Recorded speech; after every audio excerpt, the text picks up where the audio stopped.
ఓం శ్రీ సుబ్రహ్మణ్యేశ్వరాయ నమః. స్కందోత్పత్తి. తప్యమానే తపో దేవే దేవాసర్షిగణాః పురా సేనాపతిం అభీప్సంతః పితామహముపాగమన్. తతో బ్రువన్ సురాः సర్వే భగవంతం పితామహం ప్రణిపత్య సురాः సర్వే సేంద్రాः సాగ్నిపురోగమాః. యో నః సేనాపతిర్దేవా దత్తో భాగవతా పురా తపః పరమమాస్థాయ తప్యతే స్మ సహోమయ. యదత్రానంతరం కార్యం లోకానాం హితకామ్యయా సంవిదత్స్వ విధానజ్ఞ త్వం హి న పరమాగతిః. దేవతానాం వచః శ్రుత్వా సర్వలోకపితామహ సాంత్వయాన్మధురైర్వాక్యైః త్రిదశానిదమబ్రవీత్. శైలపుత్ర యదుక్తం తత్ న ప్రజాः సంతు పత్నిషు తస్యా వచనమక్లిష్టం సత్యమేతన్న సంశయః. ఇయమాకాశగా గంగా యస్యాం పుత్రం హుతాశనః జనయిష్యతి దేవానాం సేనాపతిమరిందమం. జ్యేష్ఠా శైలేంద్రదుహితా మానయిష్యతి తత్సుతం. ఉమాయాస్తద్బహుమతం భవిష్యతి న సంశయః. తచ్ఛ్రుత్వా వచనం తస్యా కృతార్థా రఘునందన. ప్రణిపత్య సురాः సర్వే పితామహమపూజయన్. తే గత్వా పర్వతం రామ కైలాసం ధాతుమండితం.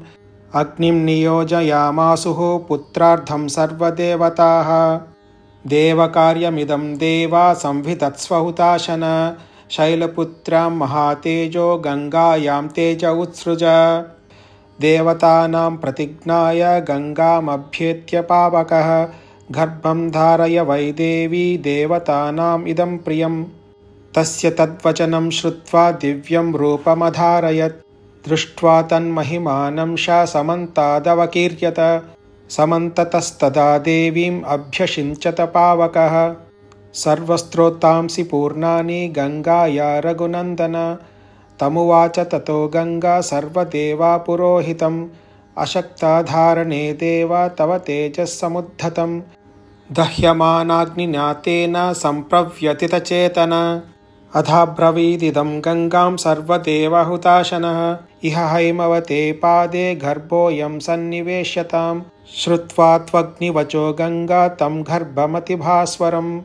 ఉత్ససర్జ మహాతేజాః స్త్రోతోభ్యో హి తదా నఘ. యదస్యా నిర్గతం తస్మాత్ తప్తజాంబూనదప్రభం. కాంచనం ధరణీం ప్రాప్తం హిరణ్యమమలం శుభం. తామ్రం కార్ష్ణాయసం చైవ తైక్ష్ణ్యా దేవ్యాభ్యజాయత. మలం తస్యా భవత్తత్ర త్రపుసీసకమేవ చ.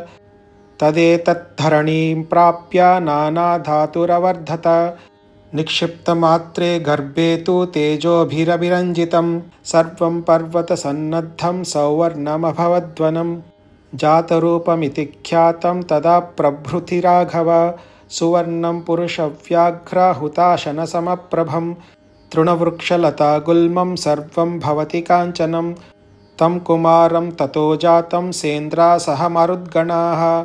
క్షీరసంభావనార్థాయ కృత్తికా సమయోజయన్. తాః క్షీరం జాతమాత్రస్య కృత్వా సమయముత్తమం. దదుః పుత్రోऽయమస్మాకం సర్వాసామితి నిశ్చితాః. తతస్తు దేవతా సర్వాః కార్తికేయ ఇతి బ్రువన్. పుత్రస్త్రైలోక్య విఖ్యాతో భవిష్యతి న సంశయః. తేషాం తద్వచనం శ్రుత్వా స్ఖన్నం గర్భపరిస్రవే. స్నాపయన్ పరయా లక్ష్మ్యా దీప్యమానం యథానలం. స్కందయిత్యబ్రువన్ దేవాః స్ఖన్నం గర్భపరిస్రవాత్.